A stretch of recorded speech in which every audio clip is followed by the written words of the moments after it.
Thank you, Maria. Whoa, Clive, did you draw something?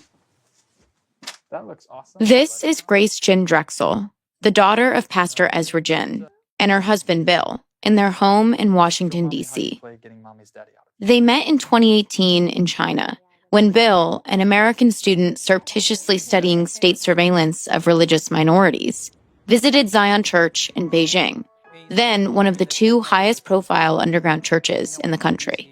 You want to tell it? No, you're a much better person to tell the story. Grace was there. I did notice her, actually, during the service, a few rows behind me, and I did swoon. I definitely didn't know she was the pastor's daughter. I didn't know the pastor had a daughter. But she introduced herself to me afterwards. He stood out. And because I was studying this stuff, I understood from our conversation that she was a target of the government. Throughout Chinese history, there have been waves of persecution of religious groups. During the Cultural Revolution beginning in the 1960s, the Communist Party, led by Mao Zedong, sought to wipe out all religious activity. Those who expressed any faith or belief in a power higher than Mao's were intimidated, jailed, even tortured by a party paranoid of its own demise. Every dictatorial regime fears true conscience liberty, true religious freedom, because people, again, with strong convictions, very often faith-based convictions, will always have a higher authority to which they answer than the state. The Cultural Revolution saw thousands of religious sites destroyed, and it is estimated more than 1 million people were killed, either by their fellow countrymen or by the government seeking to maintain order. It left Chinese society in a very strange place, because to induce that level of cultural destruction so fast, it leaves a vacuum. When you've had generations following this religious tradition or these familial rites or this set of social structures, have it all torn down deliberately in a concentrated span of time and replaced with a communist ideology that turned out to be totally bankrupt. And not too long thereafter. After Mao Zedong's death in 1976, the party went through a phase of opening up to the world, but it only lasted so long. On June 4th, 1989, Chinese tanks rolled into Tiananmen Square in Beijing, where thousands of students had been camping out for weeks, demonstrating for democracy. A city under siege by China's own Liberation Army. Gunfire is still being heard in the streets of Beijing. Between 2,000 and 10,000 people were killed as China turned toward totalitarianism. Many of the wounded were bystanders, surprised when the soldiers opened fire indiscriminately. Ezra Jin was a college student in Beijing at the time. And in the aftermath of the massacre, he says he felt a profound emptiness. 那时候我才20周岁，等于我原有的对世界的认识都经历了这种不可思议的摧毁。In his search for meaning, Ezra Jin found Christianity and a calling to be a pastor. He spent over a decade working for the Communist Party-controlled churches, known as the Three Self-Patriotic Movement churches. Eventually, he began to feel the government should not be setting the agenda and teachings of a church. That is not the church that glorifies God, because it is not the church that puts God ultimately as the leader. You are always contesting with what does the government, what does the party is telling you. The state church, in its very system, is saying that the party has to come before God. In 2007, Ezra Jin founded his own church, Zion Church, dedicated only to God. It started underground, meeting in people's homes, until they eventually got their own worship space in Beijing, which could fit nearly 500 people. Pastor Jin built this community even though he knew the government might come after him one day. The watershed was 2018, because in the beginning of that year, a new version of the regulations on religious affairs took effect.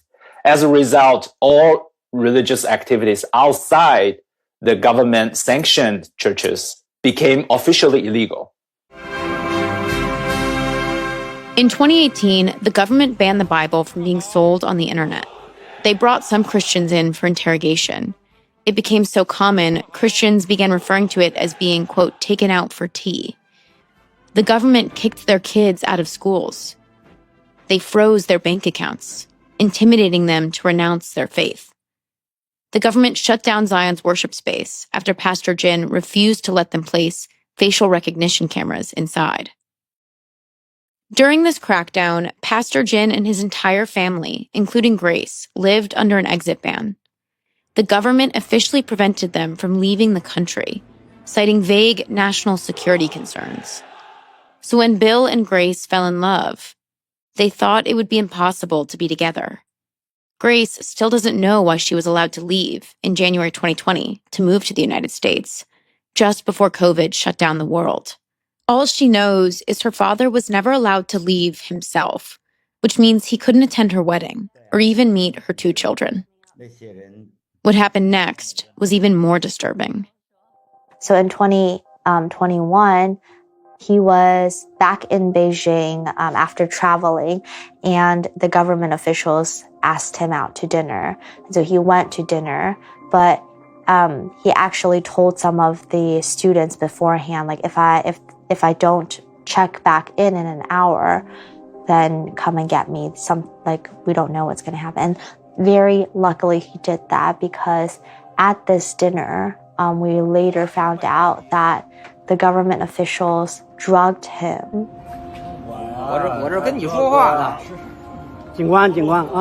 And when the seminarians, when his students came to look for him, he was like slurring his words. He was like very, very just distraught. Visibly disoriented. Visibly disoriented. And we have no idea what they were planning to do with him at all in that state. So, like, especially as family members who are in like another country who can't see him, it like really, really scared all of us of like what could have been.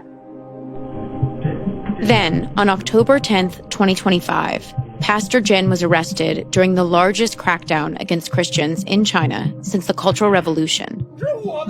Raids in 11 cities nationwide detained nearly 36 Christian leaders. 18 of them, including Pastor Jin, remain in prison under charges like subverting the state or illegally disseminating information online. The fact that they went after this church in a nationwide, coordinated set of raids, taking people at night, cutting their power, coming for elderly pastors, and tearing young parents from their families. It's really just such a strong exhibition of the state cannot tolerate independent belief. On October 10th in the morning, I woke up to a text by my dad to talk about an arrest of another pastor, Pastor Wang Lin. Shortly after I read the letter, I received a call from my mom saying that, in fact, she has not been able to get in contact with my dad nor anyone around him for many hours already. Zion Church has a pastor in the U.S., and he led a Zoom call with all the church leaders in China, and in real time we heard people say, "I have the police right outside my door right now." And then they just quit from Zoom, and then that individual also disappeared. When I heard all this information, that was when I just kind of freaked out and started texting everyone that I knew on my phone.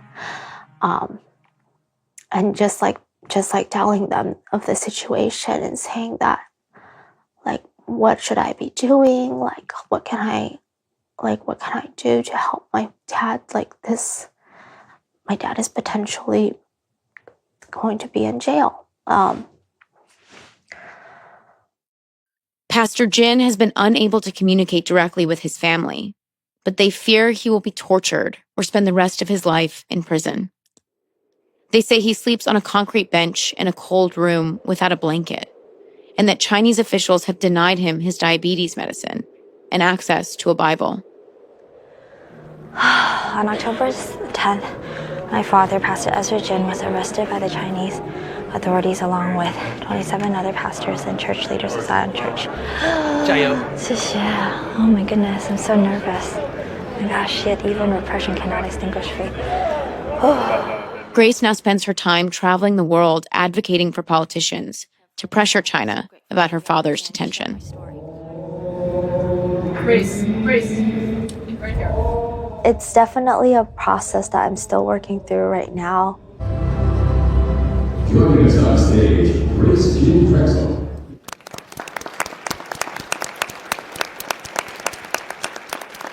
I did not want this as my life. As they work to bring awareness to Pastor Jin's case, Bill and Grace have found themselves targets of the Chinese government, even on American soil. You can't really see, but Clive's little play kitchen has a camera looking out onto the street, and we've got them on all four corners of the house. I got a baseball bat. It's just over here. Hopefully it doesn't come into use. You can see Clive got his play baseball bat as a sidekick because he was there when I bought it and said, well, I want one, and I didn't want him playing with a metal one. We're on alert that at any time the Chinese are infamous for trying to intimidate people abroad, and it's not uncommon. I spoke about this with Senator Ted Cruz. He's been vocal about this in Congress, even passing a resolution advocating for Pastor Jin's release. I know that you're a practicing Christian. Yeah. Your father is a pastor. Mm-hmm. How does it make you feel to know that there is somebody like Pastor Ezra Jin and other Christians who are currently sitting in prisons for practicing their faith? Well, the Chinese Communist Party hates Christians. The Communist Party hates its citizens having any loyalty to anything other than the state. And for a long time, the Chinese Communist Party has been persecuting Christians in China. These pastors know they're risking persecution, and nonetheless, they have the courage of their faith. The reporting we're getting back is that he's kept in terrible conditions, that it is freezing cold, that there's snow and rain in his prison cell. He doesn't have a blanket. And that's consistent. That is how China treats its prisoners. They are targeting specifically Christians for persecution. Thinking on American soil, you have somebody like Grace who's now stepped into this role to advocate for her father. And since then, she told us she has been followed and watched here in Washington, D.C. Her mother has had her tires slashed. There's been other intimidation efforts to try to silence her. Can the United States government protect American citizens like Grace? Look, China has a long pattern of abusing, in particular, the rights of Chinese Americans in the United States. You look at the pattern of the Chinese government employing spies and employing Chinese soldiers on U.S. soil to harass predominantly Chinese Americans who are saying and doing things that they don't agree with. That is unacceptable, and I think the Department of Justice, I think the FBI, I think we need to be fighting back absolutely to protect the rights of every Americans and go after Chinese malign activity on U.S. soil. Pastor Jin's family continues to keep the pressure up in the hopes that a negotiation will be reached that frees him. So Secretary Rubio has weighed in. The reality is China imprisons a lot of people for unconscionable reasons. And so we are fully aware that the likelihood of getting Grace's dad out or any of those with him is extremely low. It would be a miracle. We believe in a God of miracles, so we are hoping for that actively. And we're pushing the U.S. government and any government we can to help make that happen. And it's not just about my dad's story, it's about the story of so many of these Christians in all these years that's been suffering for their faith. I'm asking for a miracle for my dad to be out of prison.